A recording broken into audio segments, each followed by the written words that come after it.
This conference will now be recorded.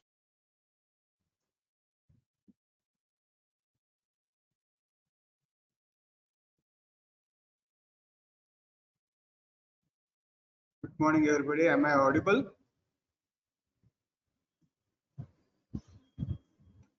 Hello, am I audible? Yes, sir. Yes, sir. Okay,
Jyoti Prakash, can you forward me the ID, meeting ID?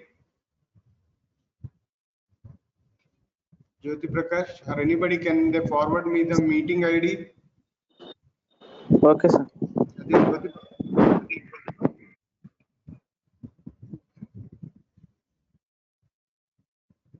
Just forward me the meeting ID once.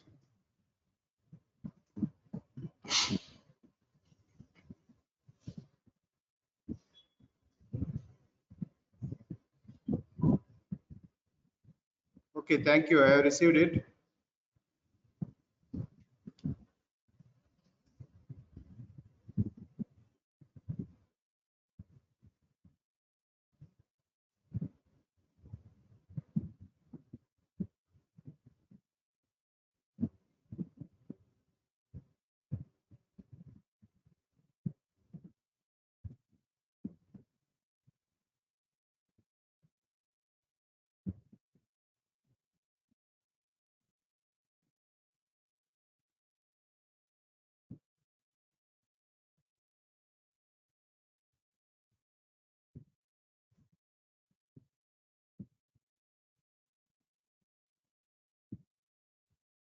Okay, shall we start off with the class?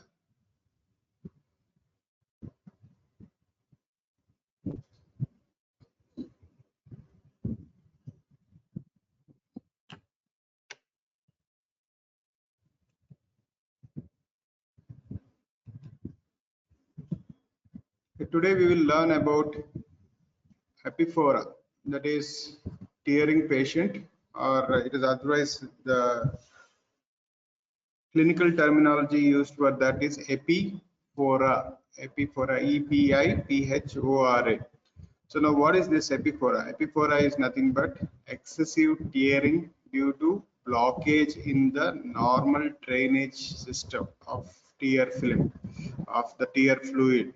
So the tear fluid, when it starts from its production to the exit, the production starts in the lacrimal gland, and then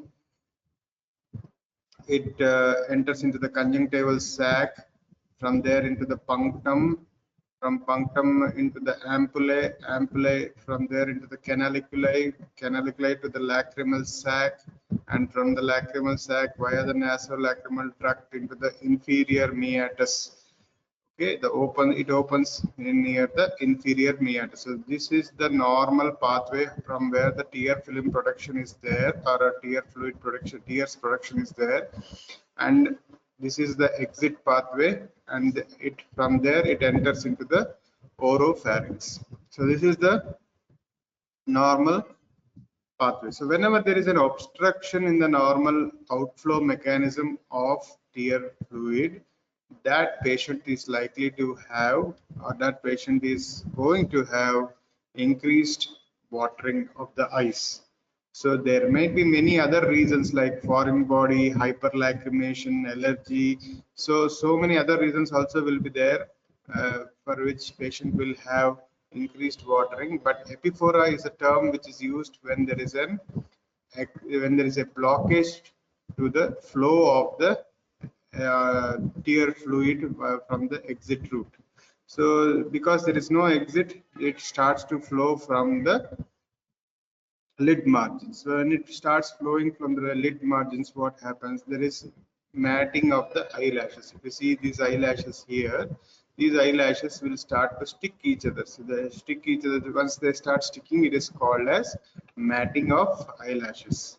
Now, this is the exact mechanism when you say the patient is likely to have epiphora. So the blockage can be there anywhere from the punctum till the inferior meatus. So whenever there is a blockage in this system, exit system, then you call the patient to have epiphora.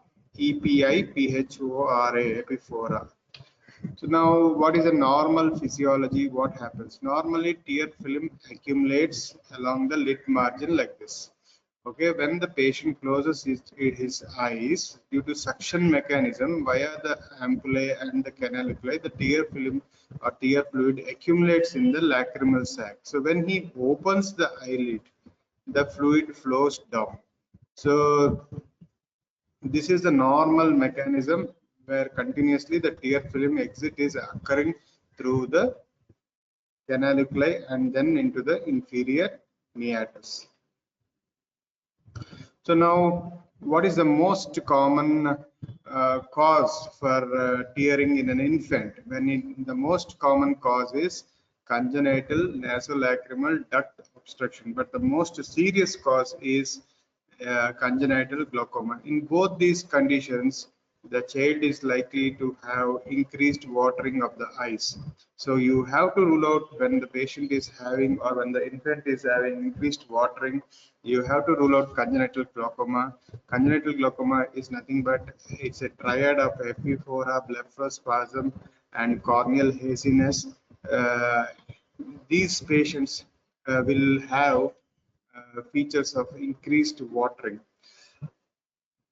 So these patients symptomatically they present with photophobia, blepharospasm, and epiphora. So these are the three classic presentations of symptomatic presentation of congenital glaucoma. And in CNLD obstruction or congenital nasolacrimal duct obstruction, the exit pathway is blocked at the level of nasolacrimal duct. It could be blocked at any level where the exit pathway is blocked. The child is likely to have congenital nasolacrimal duct obstruction. So what are the triad of symptoms of congenital glaucoma? This is the triad of symptoms in case of congenital glaucoma: epiphora, blepharospasm, and photophobia. What are the signs? There is increased corneal diameter, increased intraocular pressure, and corneal haze. So these are the signs and these are the symptoms in case of congenital glaucoma. When you look in a child, or when you look these particular features in an infant with increased watering, who has increased corneal diameter and corneal haze, there is a blepharospasm. Blepharospasm means direct tight closure of the eyelids. So photophobia means the child is unable to tolerate even the normal ambient light. So that is photophobia. He is phobic to the light. So epiphora is increased watering. So this triad of symptoms, epiphora, blepharospasm, and photophobia, these form the triad of symptoms of congenital glaucoma. And the signs are increased corneal diameter, increased intraocular pressure, and corneal haze. Now coming to our topic, that is congenital nasolacrimal duct obstruction. So how do these children present? They have constant tearing within the days of birth, and there is matting of eyelashes. Sometimes discharge is present and there is swelling over the sac. These are all plus or minus miss, and they may or may not be present. It may be unilateral or bilateral. So the presenting features are constant tearing within days of birth. Normally, within few after the birth, the first few days, first few weeks, there should not be much tearing because it will take some time for the tears to develop. So once the tearing starts, then if there is constant tearing and it is not flowing out and the eyelashes are matted, then you have to suspect congenital nasolacrimal duct obstruction. But when you press over the sac and if you see regurgitation of the fluid from the punctum, then it is confirmed. So it is called as Roplast positive regurgitation on pressure over lacrimal sac or lacrimal apparatus. This is positive. That means in a child, the child is likely to have congenital nasolacrimal duct obstruction. So single most important maneuver for CNLD obstruction is digital pressure over the sac or mucoid reflex. So when you press over the medial canthus or near the nose, you will see the fluid fluid exuding from the punctal opening. So this is nothing but CNLDO obstruction, which is a working diagnosis. You don't require any major diagnostic equipment to diagnose it. A simple press over the medial canthus will confirm the diagnosis. It is called as Roplast, regurgitation on pressure over lacrimal apparatus.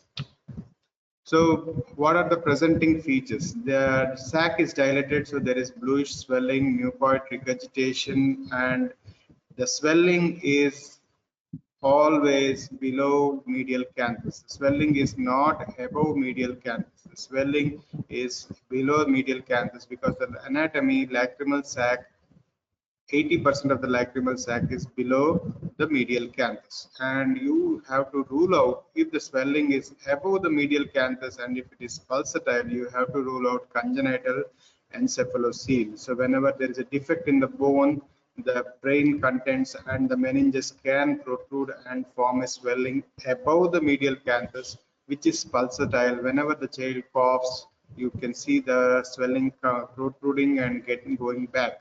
So you have to see where is the swelling, whether it is below the medial canthus or above the medial canthus. If it is below the medial canthus, you press over the swelling, you see mucoid regurgitation. That is nothing but you are exuding the sac fluid back into the conjunctival sac. So when you see the discharge into the, which is coming into the conjunctival sac, you have to consider congenital nasolacrimal duct obstruction. So it is commonly seen in 6% of term infants, and it is 1/3 is bilateral. And the problem here is mainly delayed canalization of the nasolacrimal duct or nasolacrimal duct. So as per the anatomy which we had seen, the nasolacrimal duct is not canalized. Usually these ducts canalize over a period of 1 year. 95% of them canalize over a period of 1 year. You don't have to do anything. You have to just conservatively manage.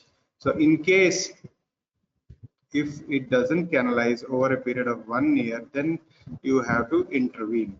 So how do you manage in the first few months of life? The first 6 months, what you do, you just give digital pressure over the lacrimal sac and stroke down and backwards so that it opens up the nasolacrimal duct. And if it fails after 6 months to 9 age, you can try probing by passing a thin tube metal tube-like structure to open the nasolacrimal duct.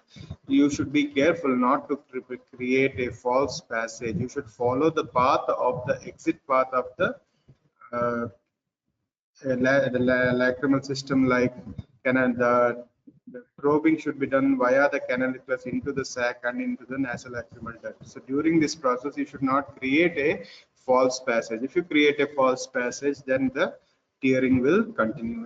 Epiphora will never come down. So congenital nasolacrimal duct obstruction, if it fails in the first attempt or within first 1 year of life, then you might have to think of silicone intubation or DCR, dacrocystorhinostomy, at the age of 3 to 4 years of age. Before 3 to 4 years of age, the bone is not developed, so it is difficult to do dacrocystorhinostomy. So what is DCR? We will discuss in the end of this session. Now coming to adult, when an adult is tearing, what are the possible causes? The possible causes are obstruction in lacrimal passages, like which I said is hypifora. There could be ocular irritation because of allergy, or there could be reflex hypersecretion. So reflex hypersecretion or lacrimal pump failure. So these are the common mechanisms which cause tearing in adults. So what is reflex hypersecretion? Reflex hypersecretion is nothing but ocular surface irritation whenever there is trichiasis. Trichiasis is nothing but inward turning of eyelashes or dry eye diagnosis. It's diagnosed using slit lamp. It is nothing but you are irritating the ocular surface, or there is a reflex hypersecretion which can lead to increased water. And what is pump failure? Pump failure is nothing but when the closure mechanism of eyelids is affected. Like for example, the closure of the eyelids is caused by orbicularis oculi muscle, which is supplied by seventh nerve. So when facial palsy is present, or whenever the lid margin is not intact, or it has turned inwards, or there is entropion or ectropion, then also these patients are likely to have increased tearing. So there is a diagnosis for that, diagnostic test for that, called as fluorescent dye disappearance test. What is that? I will be discussing shortly. Coming to adults, the drainage system problems. So the obstruction could be at the level of punctum, nasolacrimal duct, or canalicus, and epiphora is the constant presenting symptoms. So in an adult, the most common causes are reflex hypersecretion, pump failure, and obstruction to the lacrimal drainage or lacrimal passage system. Now coming to determining the level of obstruction, how do you determine the level of obstruction? To determine the level of obstruction, you have to do a simple test called sac syringing or lacrimal syringing. You apply topical anesthesia, and through the lower punctum, you place a tipped blunt cannula and you irrigate it. Once you irrigate, if the patient is able to ascertain that fluid is coming through his mouth, that means the passage is clear. Suppose there is an obstruction here at the level of nasolacrimal duct, and you pass the probe like this, the cannula like this, and you inject, and it is coming out from the upper punctum, or when you inject, the needle is hitting the bone, you can feel the bone. That means it is a hard stop with an obstruction at the NLD level. Suppose there is an obstruction at the canalicus, at the level of canalicus. This is the canalicus, and when you pass the probe, you can, the canalicular tissue, the posterior surface of the lacrimal sac is hitting the bone. So you will feel something which is very soft. So this is called as soft stop.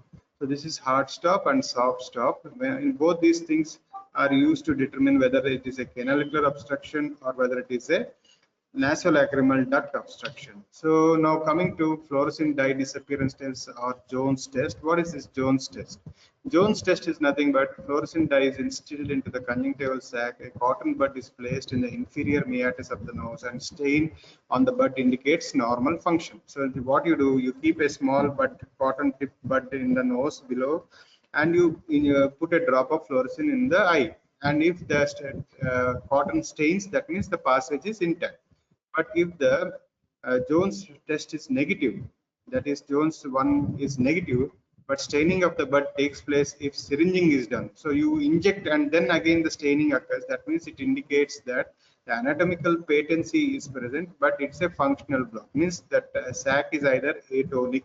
The passage is all right, but the pumping function is not adequate. So that is the use of Jones test. If there is an obstruction, and after injecting also, if the cotton bud does not stain, that means that definitely there is an obstruction somewhere in the nasolacrimal exit pathway. So this is an example of Dacryosystography. You do a serial imaging after injecting a radio opaque dye into the lacrimal ducts. You can see that there is an obstruction here. The obstruction indicates that this patient is having a nasolacrimal duct obstruction.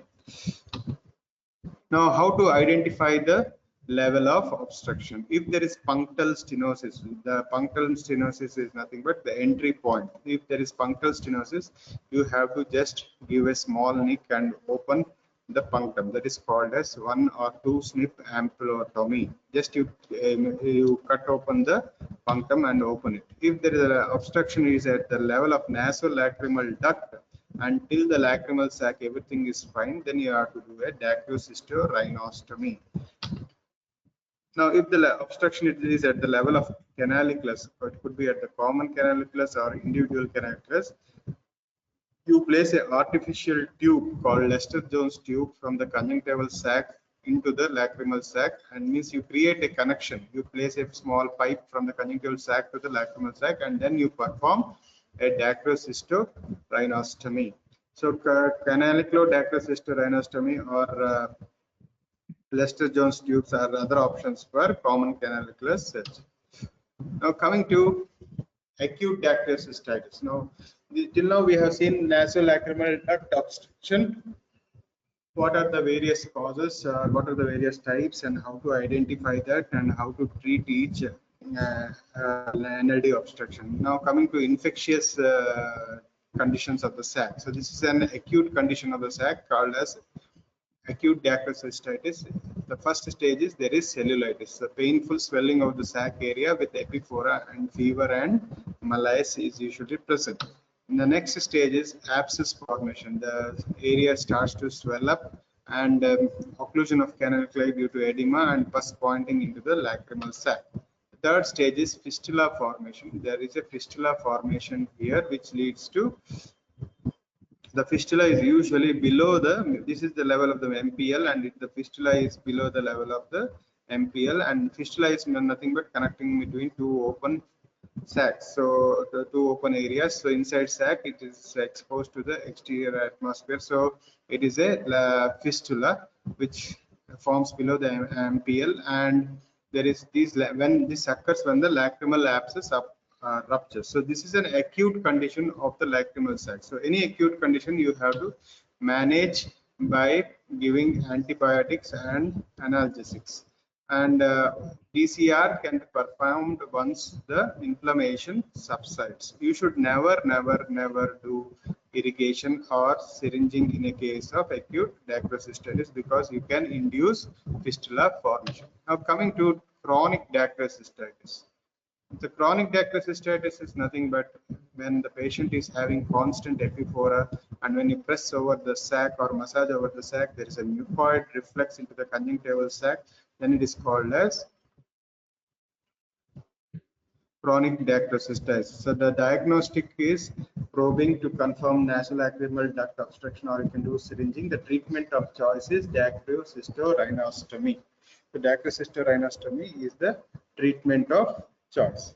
So now how do you go about managing this particular case? So if you see this particular patient, there is this example of chronic dacryocystitis. There is a small swelling which is below the medial canthus here, and it is encysted. It is a round swelling which is swollen. Here it has got infected, and that is when you call it as acute and chronic dacryocystitis. So this is an encysted mucocele. So now, what are the stages of chronic dacryocystitis? Initially, it is called as catarrhal stage, where there is mild inflammation of the lacrimal sac and NLD blockage. There is epiphora, and there is a clear mucoid regurgitation. Next stage is stage of lacrimal mucocele. So due to chronic stagnation, there is a distension of the lacrimal sac, and there is constant epiphora and swelling below the inner canthus, and mucoid regurgitation is on pressing the swelling. The stage of chronic suppurative dacryocystitis is nothing but mucoid purulent discharge is present, recurrent conjunctivitis is present, epiphora is present. These are all different stages of chronic dacryocystitis. And in the last stage, we have chronic fibrotic sac. Due to repeated infections over a prolonged period results in thickening of the mucosa, and there is persistent epiphora and discharge. So this is chronic fibrotic sac. So how do you go about operating a case of DCR? What that is nothing but dacrosystography. So what do? You give an incision here, just closer for 10 millimeters away from the medial canthus. Here you give an incision here, you expose the lacrimal sac area, and then you make an opening in the bone. Here you can see the sutures of the lacrimal bone and of the orbit, and you make an opening and you expose the nasal mucosa. Once the nasal mucosa is exposed, the flap is created in the nasal mucosa and it is sutured with the lacrimal sac. So you create an alternate pathway for the passage of the fluid from the conjunctival sac directly into the middle meatus by creating the bone. There is an obstruction, or the bone is the obstruction between the lacrimal sac and the inner part of the nose. So from the nose, you oppose the nasal mucosa to the lacrimal sac mucosa. You make a connection there, and you break by breaking the bone in between. So that is nothing but, in simple terms, DCR, or dacrosystography. There are this is an external approach which has been shown here. There is an endoscopic approach also which is performed by the ENT surgeons. They enter through the nasal openings, and then they come through the nose. They open the nasal mucosa first, break the bone, and then they enter into the lacrimal sac. What we do is we enter into the lacrimal sac, and from the lacrimal sac we break the bone around the lacrimal sac, and then we enter into the nasal mucosa and create a connection. The lacrimal bone in between is broken down, and so that you expose the nasal mucosa, and then you create a connection between the nasal mucosa and the lacrimal sac. So in short, today's class we have discussed what is dacryocystitis. In child, it is called as congenital nasal lacrimal duct obstruction. One major problem what you have to rule out when there is a watering in an infant or a child is you have to rule out congenital glaucoma. And the next thing is about in adults, you have three main causes: hyperlacrimation, pump failure, or obstruction to the lacrimal passage. So there can be an infection or a chronic condition related to sac. When an infection is present, it is called as acute dacryocystitis, and when it is chronic over a period of time, then you call it as chronic dacryocystitis.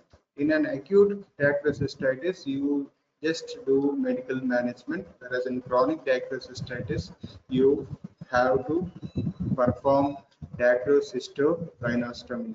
To identify the level of obstruction, what we have to do is dacryosystography. That is a method by which you can identify exactly the level of obstruction.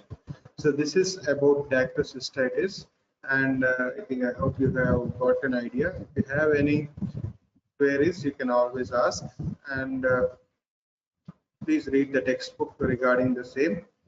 If you have any queries, you can always come back to us. Thank you.